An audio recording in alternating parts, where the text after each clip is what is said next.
Olá pessoal, chegamos ao fim de mais uma série de estudos do nosso curso de Teologia.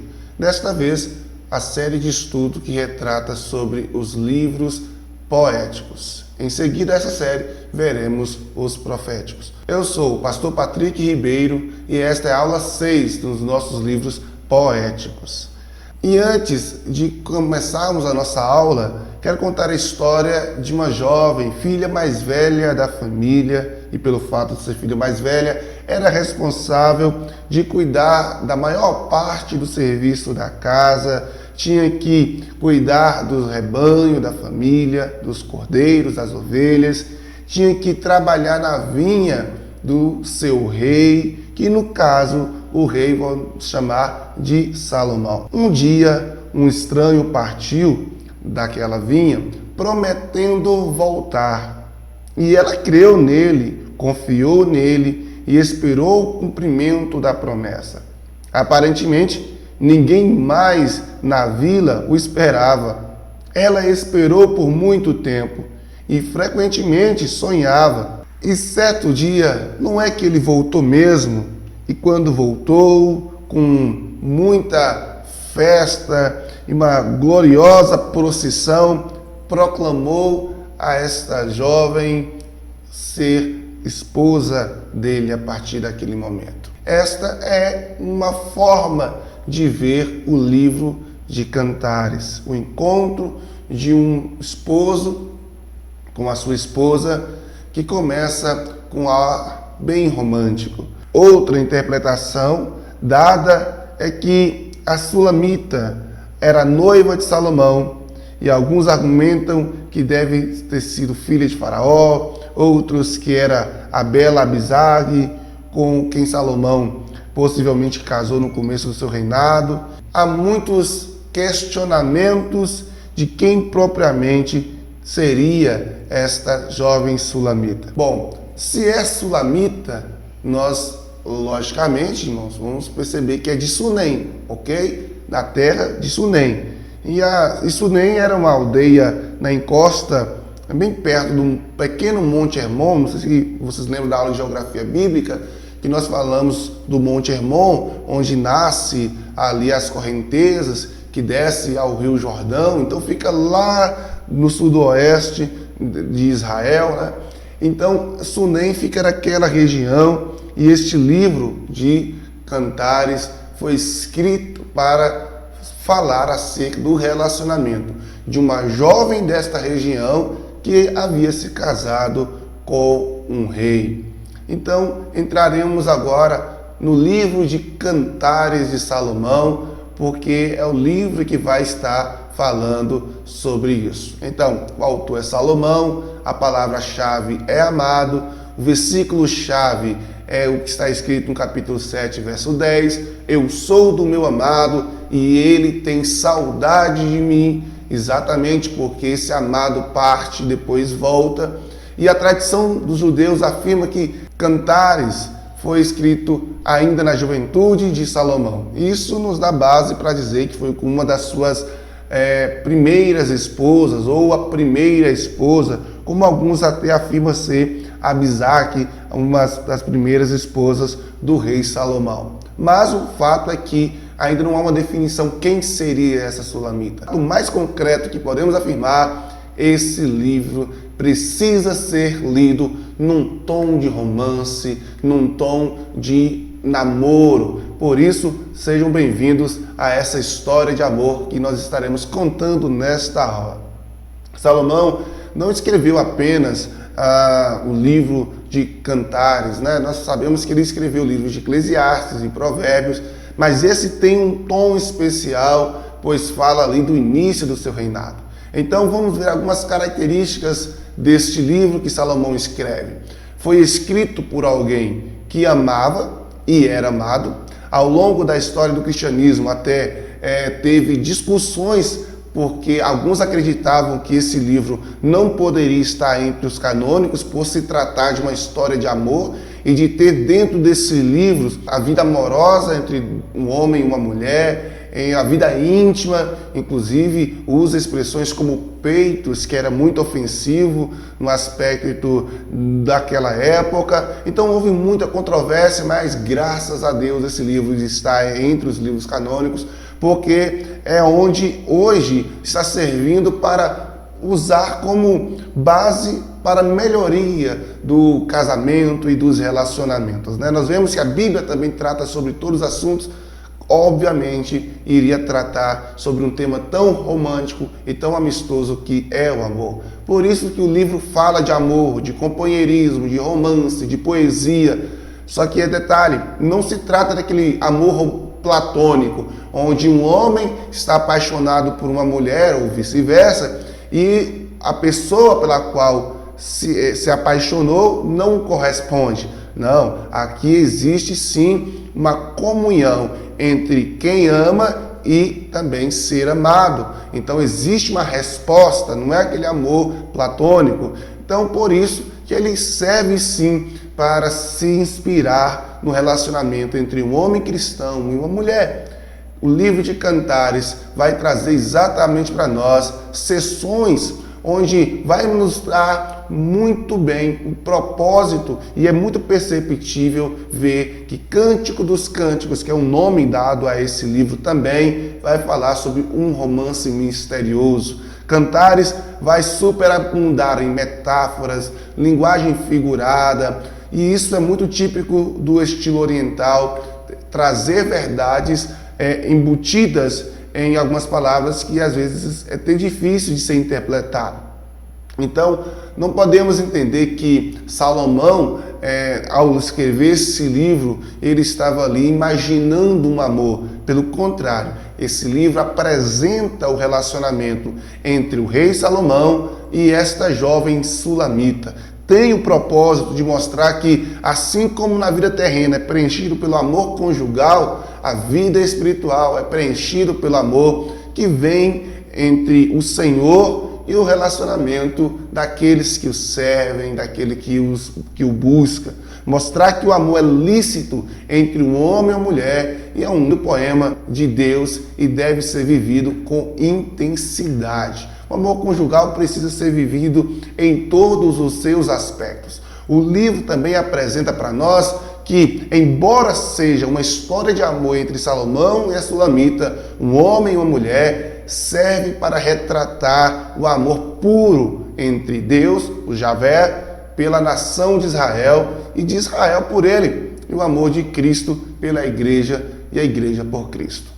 Não podemos esquecer, e nós falaremos dele futuramente, do Oséias, que acontece de maneira real, né, na vida de Oséias, para retratar o amor de Deus para com Israel. Então, como é formada a estrutura do livro de Cantares? Primeiro, vai estar nos apresentando Salomão, um rei poderoso e glorioso, que visita uma vinha no Monte Líbano, né, ou ali na região de Sunem. E chega bem de surpresa, encontra uma donzela formosa, linda, encantada, fazendo o quê? Trabalhando em uma vinha que pertence a ele.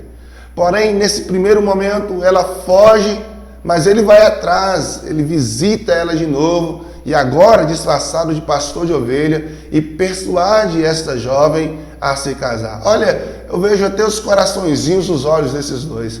Logo vem e recebe ela como rainha, e os dois então vivem no palácio de uma maneira amistosa, amorosa, e essa procura não se acaba. Você vai perceber que lá nos jardins do rei, ela continua à procura do seu amado.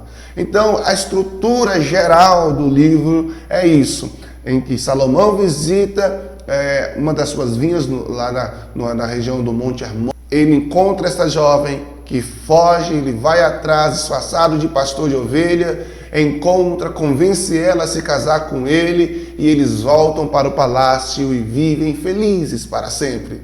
Será esse a história? Embora que ele se casou com 1000 mulheres, ou ele teve 1000 mulheres, esse amor dividido com mais 999 outras, será que foi verdadeiramente feliz? Enfim, você verá isso depois, né? com certeza, quando nós estivermos com ele no céu e perguntar como foi esse negócio. Mas enfim, voltando para o mundo real, o mundo aqui retratado nessa história, veremos que Cantares vai nos trazer esses 4 pontos. Vamos começar então agora com a noiva no jardim de Salomão, após ele ter ido lá e buscado e se casado com ela, é onde o cântico começa. Então no capítulo 1, verso 2 ao capítulo 2, verso 7, vai começar agora um diálogo excepcional, onde a noiva vai pedir o penhor do amor, né, e elogia o noivo. Ela se coloca diante dele e pede para que ele depositasse todo o amor dele para a vida dela. Ela roga às filhas de Jerusalém que não desprezasse a origem humilde, sim, aquela jovem que morava lá na região de Sunem, e ela agora está morando no palácio. Ela pede para que as mulheres, lembrando bem que Salomão casou com diversas, inclusive com princesas até, que ela não se sentisse desprezada pela sua origem humilde. Então ela pergunta: onde posso encontrar o meu noivo? Como assim encontrar o meu noivo? Porque não se casaram, estão morando no palácio? Sim, mas a gama do livro de Cantares é isso, onde a noiva está sempre à busca do noivo, usando Cantares como uma metáfora entre Cristo e a igreja sempre precisa estar buscando a Cristo. E aí nós veremos que vai seguir então uma conversa amorosa, porque a noiva encontra com seu noivo Salomão e ali eles desenvolvem todo o amor que vai se consolidando. A segunda etapa vai nos mostrar as núpcias, né? Onde recorda a visita dele lá na vinha, aconteceu na primavera. O capítulo 3 ao capítulo 5 vai ser exatamente essa retratação, sabe, quando o casal está sentado e fala: lembra de quando nós nos conhecíamos? Então ela vai recordar de um sonho que ela teve com ele, e aí lá no capítulo 3, verso 1, ela vai dizer: de noite no meu leito busquei o amado da minha alma e não achei. Aí no verso 5 do capítulo 3 diz: conjuro-vos, ó filhas de Jerusalém, pelas gazelas e servas do campo, que não acordeis, nem desperteis o amor até que este o queira. Então percebe que é um livro onde essa retratação vai estar acontecendo sempre. Aí a noiva vai estar trazendo essas recordações desse momento, e ela vai dizer para que as donzelas, os habitantes de Jerusalém se alegrassem, e eles se alegram. Eles se alegram porque nesse momento vai descrever a chegada do noivo e da noiva depois daquele momento do encontro, para o momento das núpcias. E depois então segue uma conversa entre Salomão e a sua noiva, onde ele vai dizer no capítulo 4, verso 7: tu és toda formosa, querida minha, e em ti não há defeito. Arrebatastes o meu coração com um só dos seus olhares, como a só pérola do seu colar. Que belo é o teu amor. Nessa conjuntura, né, de sonhos, de recordações, eles estão no palácio no capítulo 5 ao capítulo 8, e aí veremos a esposa relatando o sonho que teve referente a Salomão. Sonhou que ele partiu e que, ao buscá-lo, ela é maltratada pelos guardas da cidade. No sonho, ela pergunta por ele às filhas de Jerusalém e descreve para elas a sua formosura. Salomão entra em cena e a elogia sem rodeios. Inclusive, gente, é um momento de refletir, e nós vamos pegar isso como lições do livro de Cantares, é que a noiva, sem estar perto do noivo, ela é agredida. A noiva, como igreja, ela não pode se afastar do noivo. Nesse momento é um momento muito dramático, exatamente porque ao afastar-se o noivo, ou afastar-se a noiva do noivo, os guardas da cidade o açoita. Imagina que cena triste, né?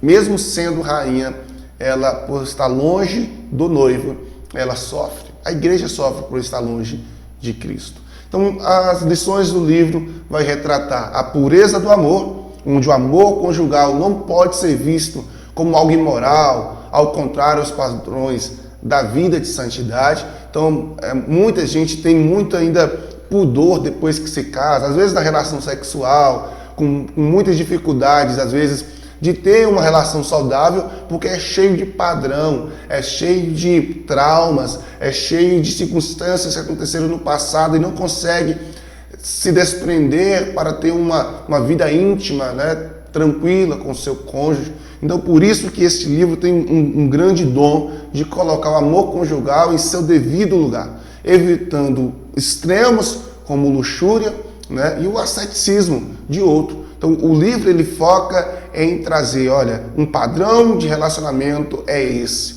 Uma outra questão que é muito claro, a beleza do amor de Cristo pela igreja é uma visão onde o Senhor e Jesus, que é o noivo, tem um relacionamento com a sua noiva, que é a igreja, e é bom lembrar que esta visão é o resultado de algo que nós temos, né, que é um dia o retorno do noivo que vai se encontrar com a noiva.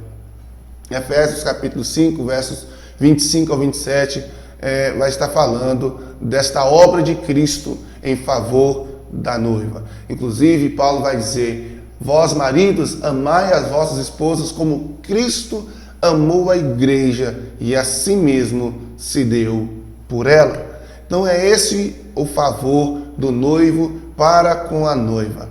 Nós vemos Cristo no livro de Cantares, sim, vimos ele como o noivo, que no Velho Testamento tinha a nação de Israel como noiva. No Novo Testamento tem a igreja como noiva do Cordeiro. E Cantares ilustra a realidade do Israel antigo e aponta para o novo Israel, a igreja cujo noivo é o Messias. Por isso nós concluímos esta aula de hoje dizendo o que a palavra de Deus vai dizer no livro de Apocalipse, né? Vem depressa, amado nosso, Maranata, vem Senhor Jesus. Esta é a melhor forma de interpretarmos o livro de Cantares. Existem outras, mas o noivo sendo o Senhor Jesus e a noiva sendo a igreja. E aí precisamos sempre ter esse coração apaixonado pelo nosso amado Jesus Cristo. Que Deus abençoe vocês. Assim encerramos os nossos livros poéticos e teremos na próxima aula introdução aos livros proféticos. Até lá!